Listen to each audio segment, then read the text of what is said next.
If you sneeze a lot, feel stuffed up, and have itchy eyes, you're probably allergic to something.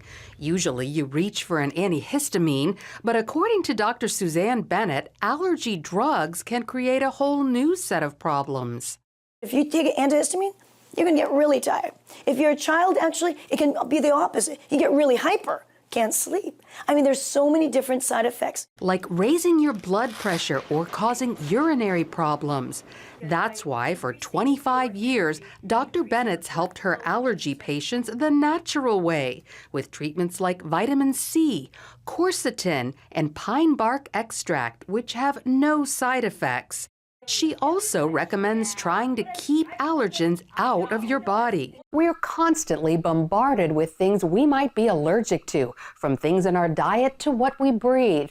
But the more of these allergens we can get out of our lives, the better equipped we'll be to handle the ones we can't. In her new book, The 7-Day Allergy Makeover, Dr. Bennett explains how to figure out your allergies and reduce your overall toxic load. That's easy stuff. It really is. You just got to do it one by one. It's much easier than you think. For example, many patients are surprised to find what they thought was a pollen allergy turned out to be an allergy to something else.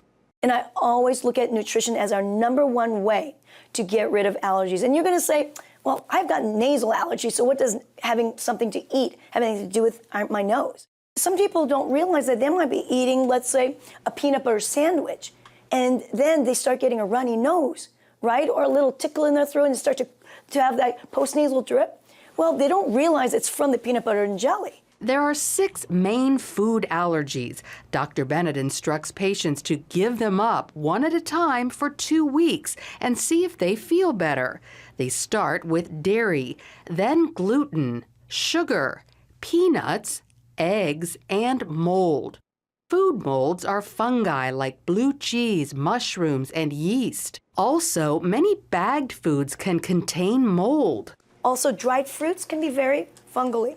Granolas that are in packaged items, chips, as well as packaged potato chips, corn chips, tortilla chips, anything that comes in a bag, wrapper, because mold can start growing in it.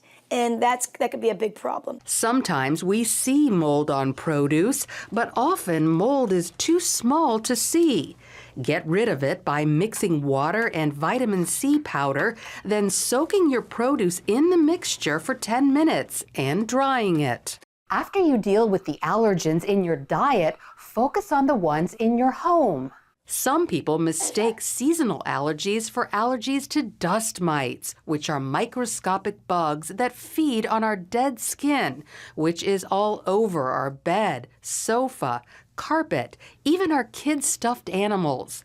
A quick fix is washing sheets in hot water each week, putting dust mite covers on pillows and mattresses, while also frequently vacuuming and dusting. Other indoor allergens include bathroom mold and pet dander.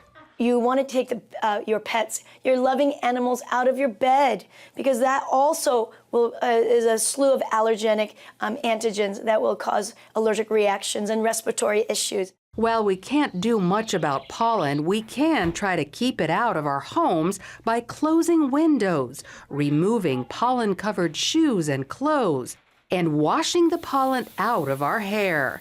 An air purifier can capture what we miss. Use a HEPA filter with a carbon filtration system. That combination is the best to clean the air inside. Also, regularly replace your air filters and have your air ducts professionally cleaned once a year.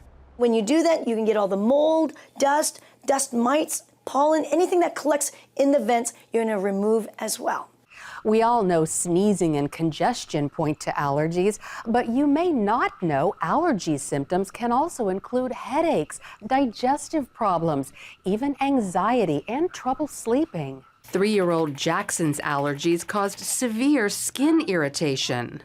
It was terrible. I mean, he just was in so much discomfort, and Jackson would rub his face so raw that he would be bleeding and infected. Dr. Bennett figured out the source of Jackson's allergies, and now he's fine. We don't do dairy for him. We don't do gluten. and we stay away from soy and nuts because they also irritate him. We've also put air filters in our home, which has been really helpful for his seasonal allergies. So before you medicate allergy symptoms, consider getting to the root of the problem.